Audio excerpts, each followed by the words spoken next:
Hey folks, Jason Duke's Dirt Race Life. It is early in the morning on a Saturday here in West Tennessee. We're going to start out this morning by working on a few things in the shop, including our new coil build. And before it's over, we've got a race at Clay Hill in Atwood, Tennessee for $1,000 to win in factory stock. Y'all stick around.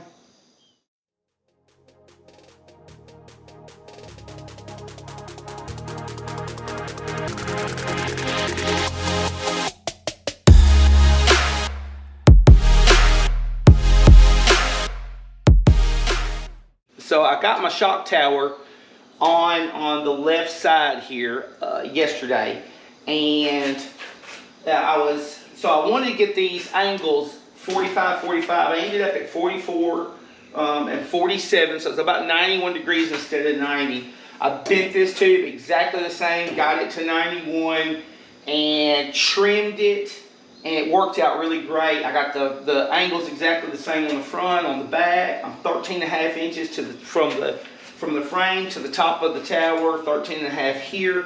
The reason that I want these tubes to be in exactly the same place is because we have got a tower brace that is going across the front right here. It's going to be right in front of my water pump. We're going to put it right in this sweet spot across here. The only question is, we're probably going to try to make sure that the water pump, if we run the accessory coolant line out of the top of the pump, that we'll be able to get to that. I don't want to build it. I may have an engine that I need to run that, and so I'm going to try to find that spot. We're going to get that in. Let's see. And I've got the shock ready to go for this side, and we got to throw that on. And of course, we're not going to put a bump stop on this shock. And because it's the left side, we're not going to run a bump on the left side. I don't need that. So the shock, when we set it up, and I'm at ride height, and when I took, and I'm just using an Avco shock tower bracket right here. Well, there's a couple of things going on. For one, the angle to get where we want, we can't sit flush into this, because if we sit flush into this, we'll be twisted where we'll not be in the right angle. So we're going to do a little bit of modification, and that's okay. To do the modifications to it. Just got to make sure it's beefy enough and that it's going to, serve the purpose when it's over. We're not going to tear it off or anything. But so the angle's not right for it because it would be straight up and down here, and we wanted it rotated back in an angle. And the other thing is, I want this shock to be at ride height extended 3 inches. Okay, so I want to have 4 inches in reserve for the left front to be able to drop. It is important for me, on my builds, it is important that I keep my left front hooked up to the track as much as possible, because the more traction that I have in the front of the car, the more drive I can put in the back of the car, and the car will still turn. And so even if the spring starts unloading and I get to a point that I really have got, if I'm all the way down to 100 pounds, 200 pounds of bite in the left front tire, or if it's literally just the static weight of the assembly itself and the spring has unloaded, even that small amount still contributes to the traction that the front end is able to create. And so I don't want to tote my left front. I want my left front to be on the ground. And for that reason, we're going to throw a zip tie on here and set this to exactly 3 inches. Then we're going to figure out how much extension I need to build into my bracket in order to get that to work out. Previous to mounting this shock, I did my right front with a bump stop on it. I've got a lot more details there about why I mount my shocks the way I do.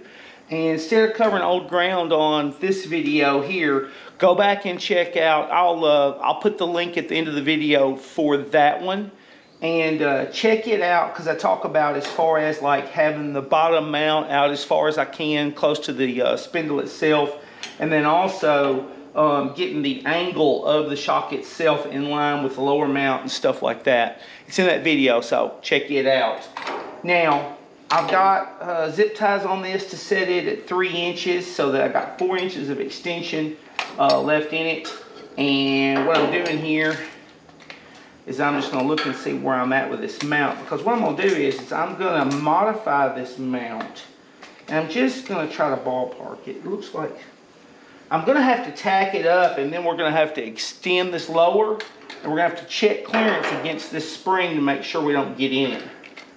But just guessing here, it looks like I need to cut 1.5 inch plate and put on this side. Yeah, I think that's gonna work right there. All right, let me show y'all what I got here. So I just took the mount and just cut that off flat right there. I took a piece of 1/8 inch flat stock and put a piece in, welded it in, and then just cut a mouth in it so now it can sit on that tube at an angle. All right, so we got our left front shock knocked out here.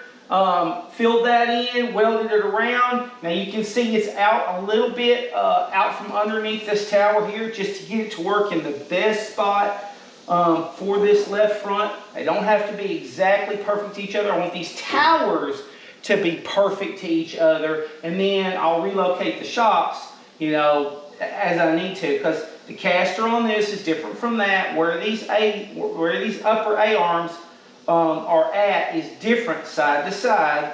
So I got the best solution for this side that I could.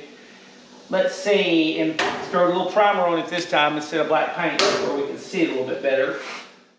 All right, I got my headers on, and I want to see if I can get this X to work out clean to these towers. And here's what I'm going to do. I'm going to take some masking tape.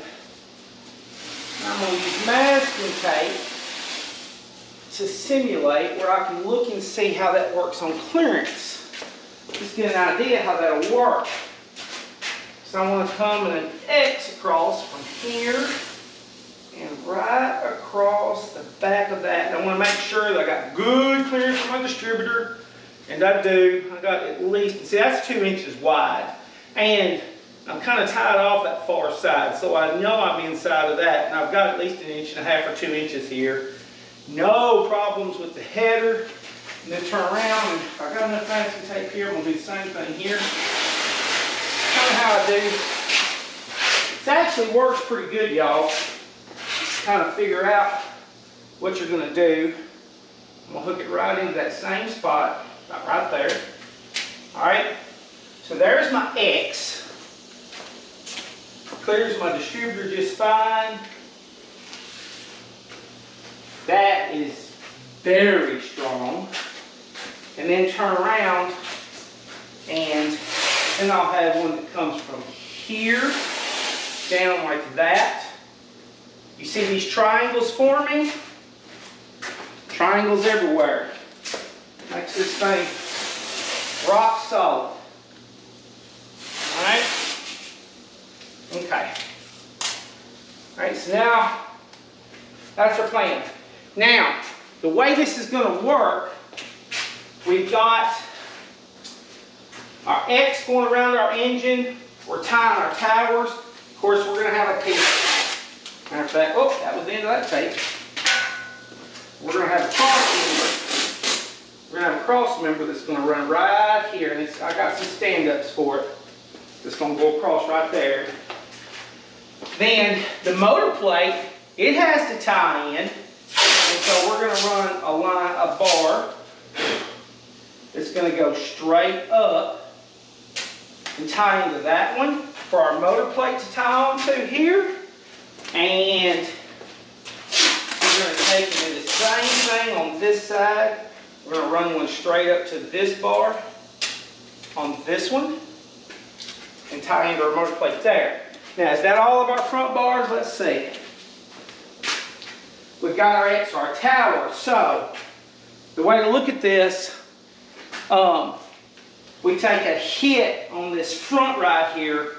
We're pushing, we're tied to that far corner in a triangle form. We're coming down this way to absorb, and we're coming across like this.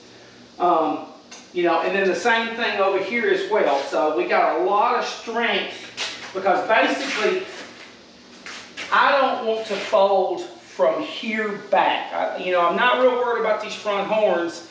Something has to absorb the damage, you know, so it's like I would rather cream off the whole front, but I don't want to get back into, you know, where now you're getting into folding in where my feet are, you know, and on further back. And so we're tied up to right here. And now let's take it and take a look around and see what y'all think. So if you look at this, all right, let's come around here.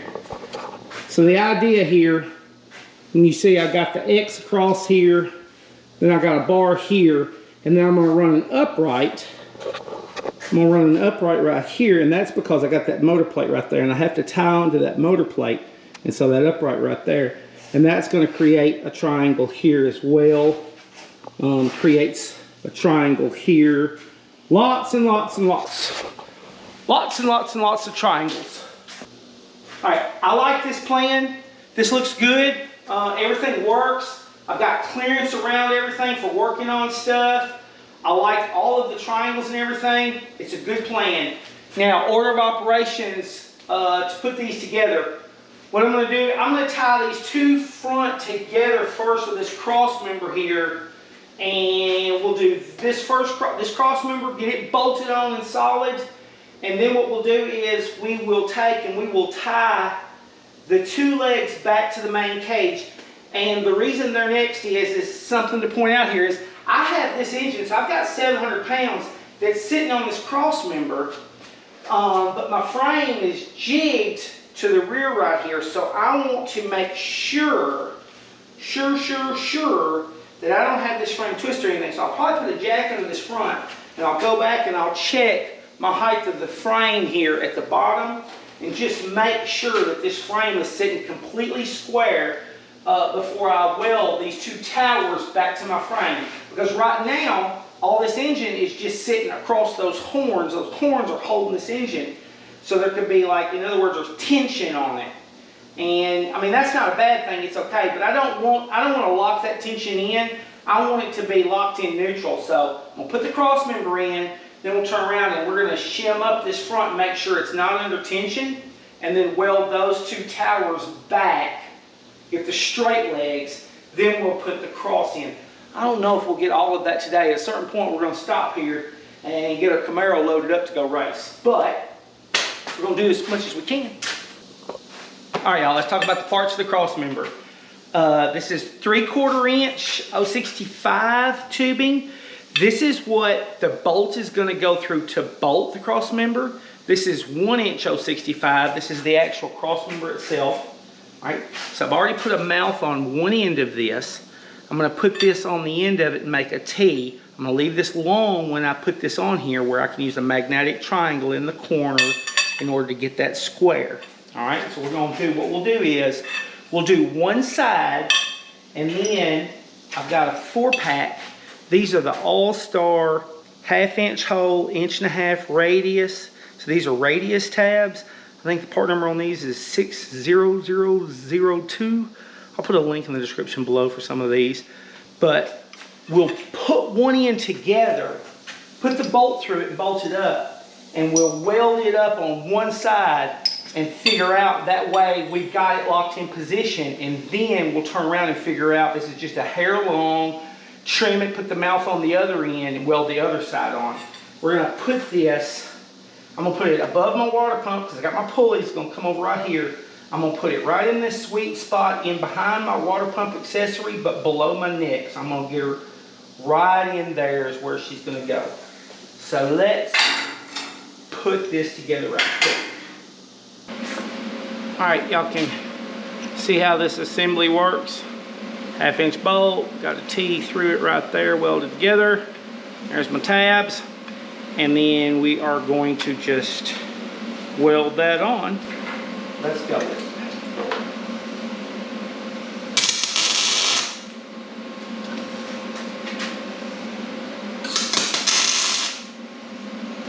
Now I'm going to take and cut a mouth, put a T in this side, put a bolt through it, put these two tabs here on, and that's done. Got her bolted up, got her set level, and get her up.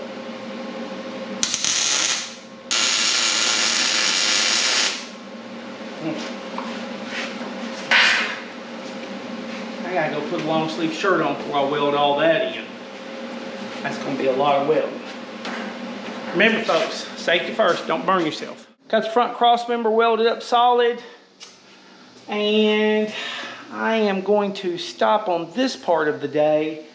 I don't think I've got enough time to get very far on these tubes. I don't want to get halfway and leave it with a video with half done, and that could create confusion if somebody sees one part and not the other. So I've got to get over here and get the Camaro ready for the race tonight. We got to get it out, get it washed up, and get it loaded up. Got to go race.